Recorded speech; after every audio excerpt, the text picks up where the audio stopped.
삶이란 무엇일까요? 어떠한 사람은 이 깨달음을 얻기 위해서 계룡산에서 10년 동안 돌을 닦았습니다. 그렇지만 터득하지 못했습니다. 지쳐서 집으로 돌아오는 기차 속에서 비로소 삶이 무엇인지 알게 되었습니다. 기차 안에 있는 판매 직원이 외치는 소리를 들었던 것입니다. 삶은 계란이요, 삶은 계란이요.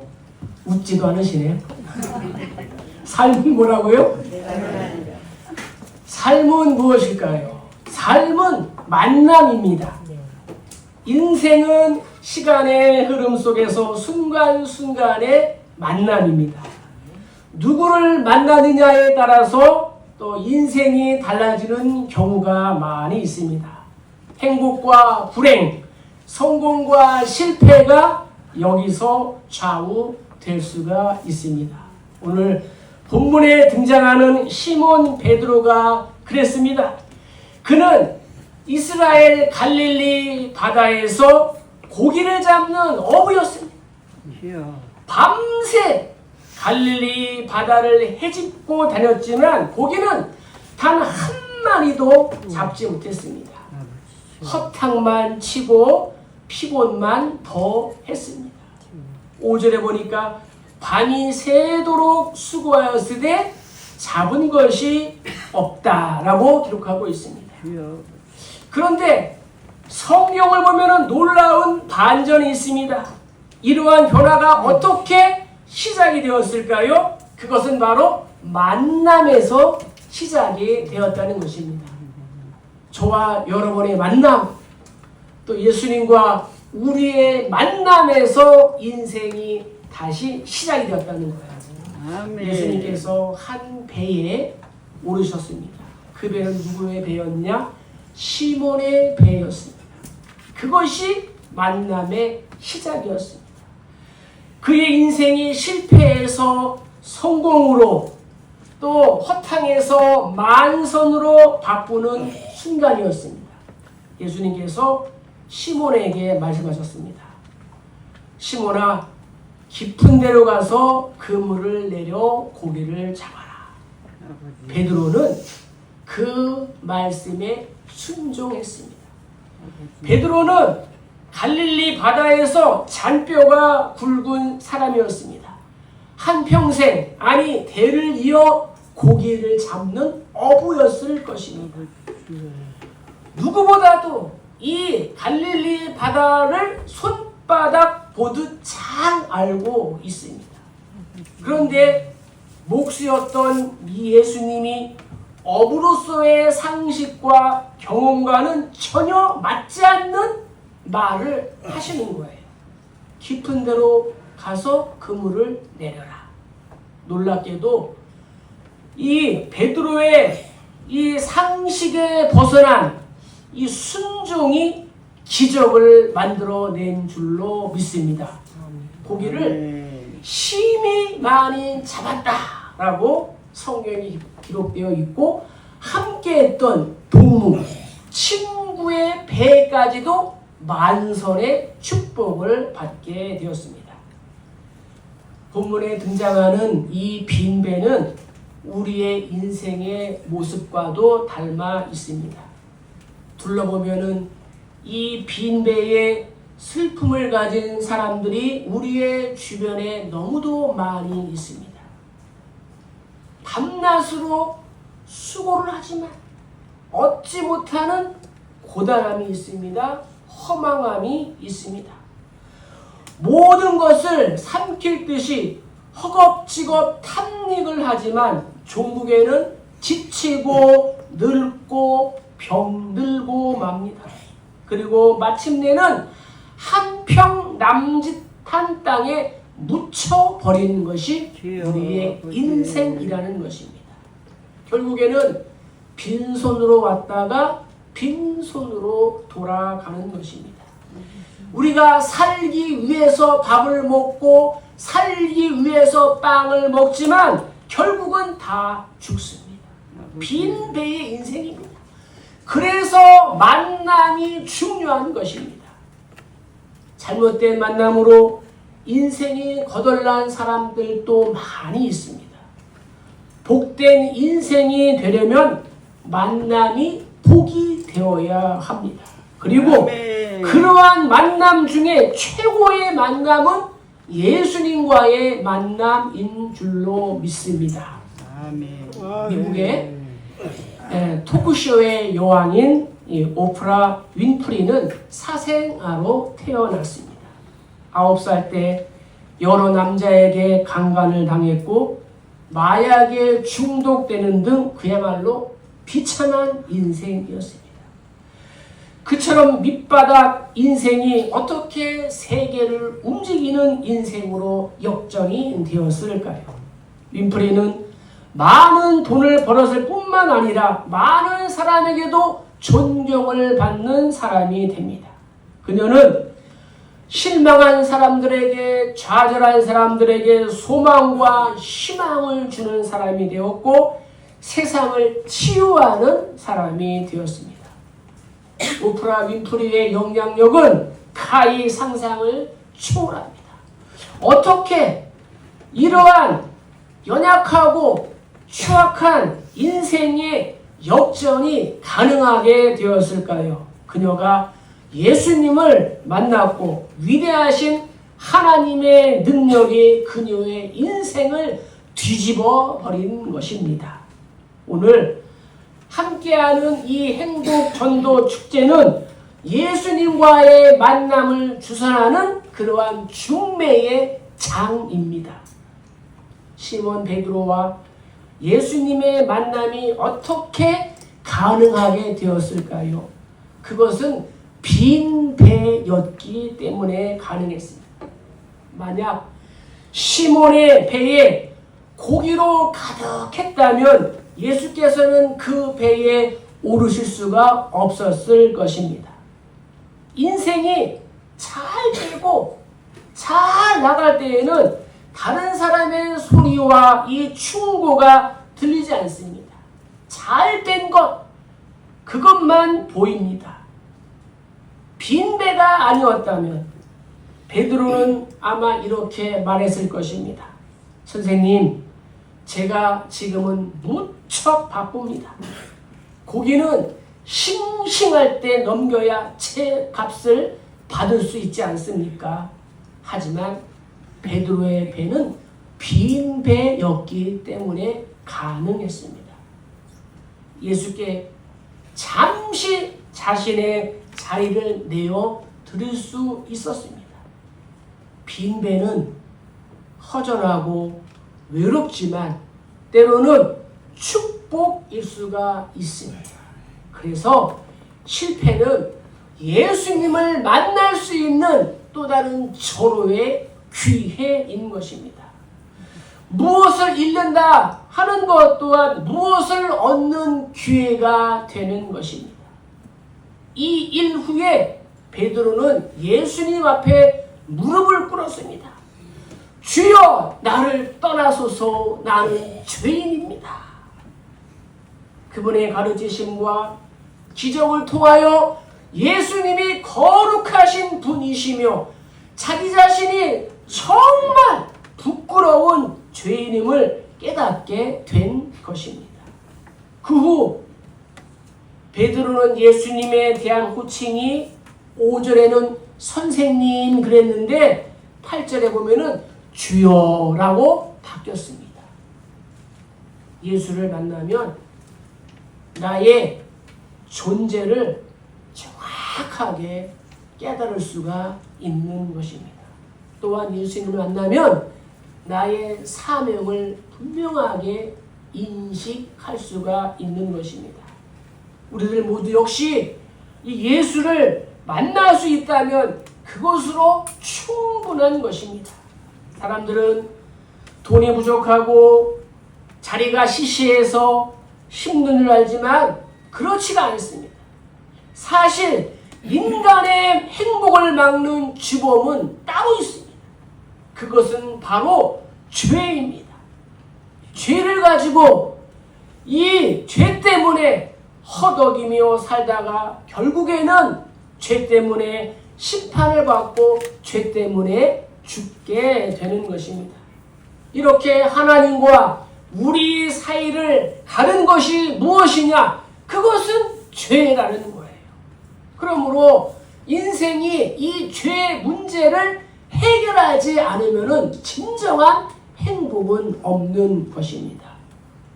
그럼 죄가 무엇일까요? 죄는 창조주이신 하나님을 외면하는 것입니다.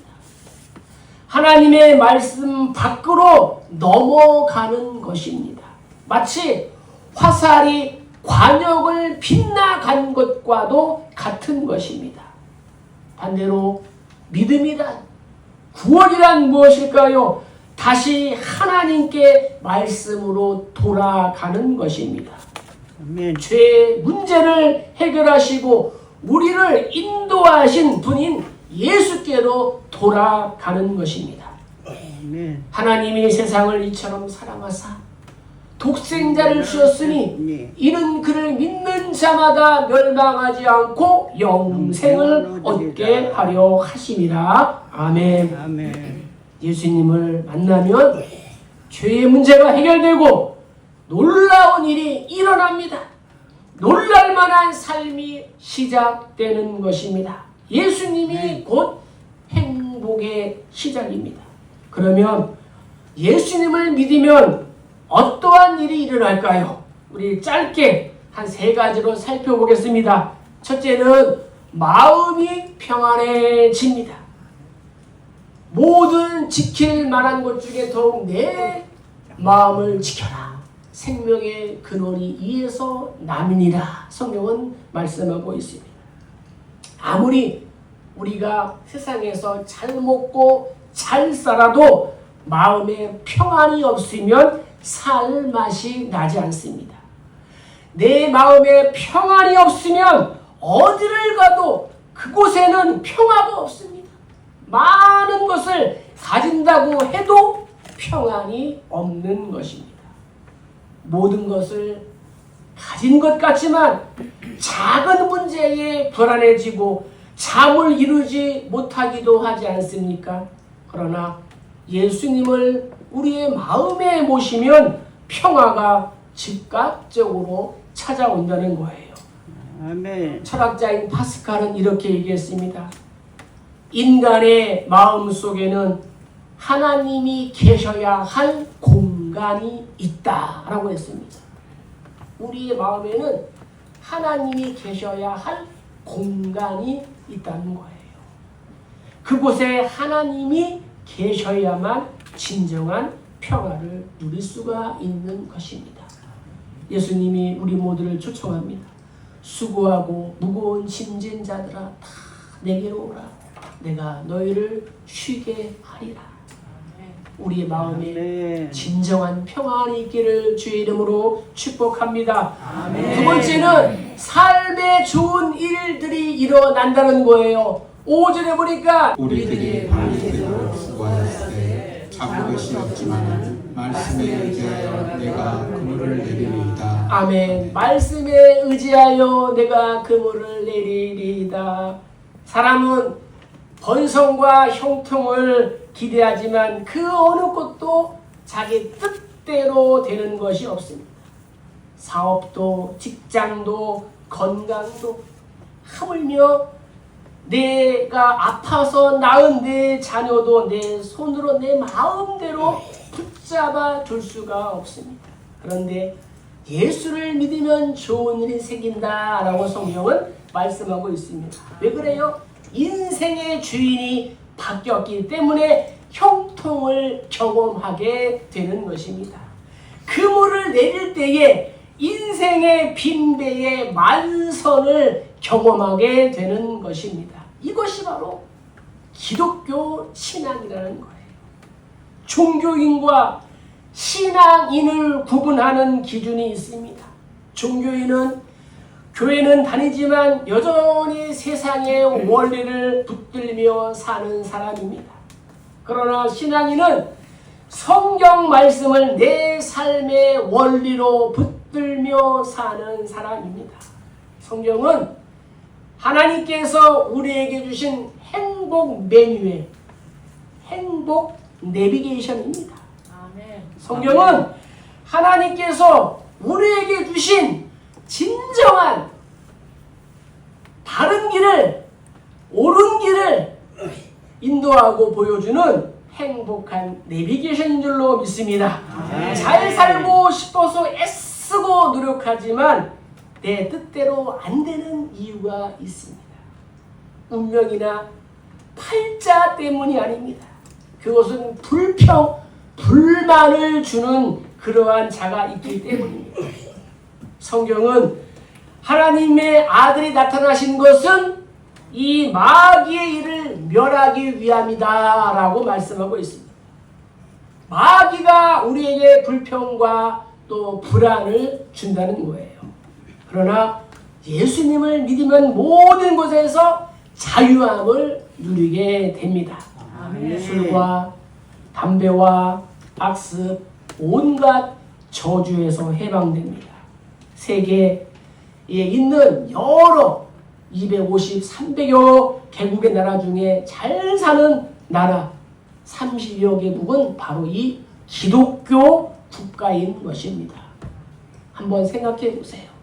그리고 세 번째는 죽음의 문제도 뛰어넘게 된다는 거죠. 자, 우리 한번 요한복음 5장 24절 읽겠습니다. 내가 진실로 진실로 너희에게 이르노니 내 말을 듣고 또 나 보내신 이를 믿는 자는 영생을 얻었고 심판에 이르지 아니하나니 사망에서 생명으로 옮겼느니라. 아멘. 예수를 믿으면 영생을 얻고 이 심판에서 면제되어 생명으로 옮겨간다 라고 분명하게 우리에게 말씀해 주셨습니다.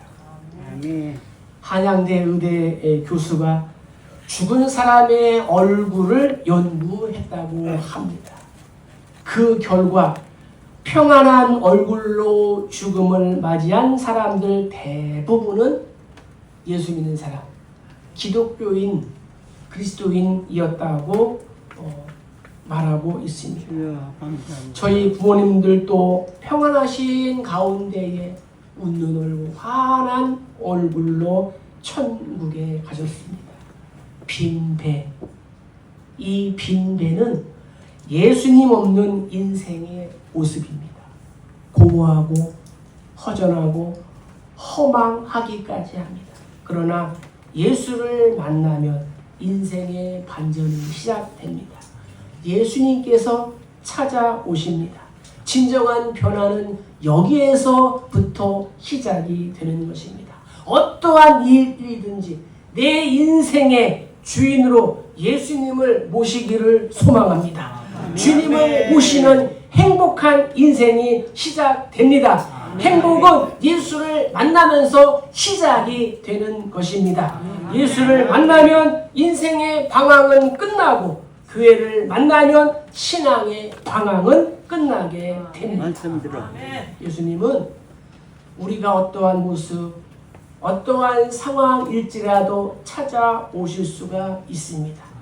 질병의 자리, 실패의 자리, 두려움의 자리, 불안의 자리, 또 상실의 이러한 때에도 예수님은 찾아오십니다. 저 역시 유년 시절 아버지가 사업에 실패하시고 가세가 기울면서 엄청 어려움을 많이 겪었습니다. 서울에서 서울시 중구 필동 2가 54번지에서 화성시 봉탄면 와오리로 이사 오게까지도 되었습니다. 아무도 도와줄 수 없고 함께 할 수 없다고 생각했던 그 시간과 그 장소에 예수님이 찾아오셨고 저는 그분을 내 삶의 주인으로 모셨습니다. 그래서 초등학교 3학년 때부터 지금까지 예수님을 믿고 있는 것입니다. 그때부터 제 인생의 진정한 행복이 시작이 되었고 또 우리 성도님들을 만나게 되었습니다. 하나님께 피하는 사람은 하나님의 보호를 받지만 하나님을 피하는 사람은 하나님의 보호를 받지 못합니다. 오늘 여러분 잘 오셨습니다. 오늘 그 예수님을 우리 인생의 빈배에 초대하고 그 예수님을 우리의 주인으로 모시는 우리 모두 다 되시기를 주의 이름으로 간절히 축복합니다.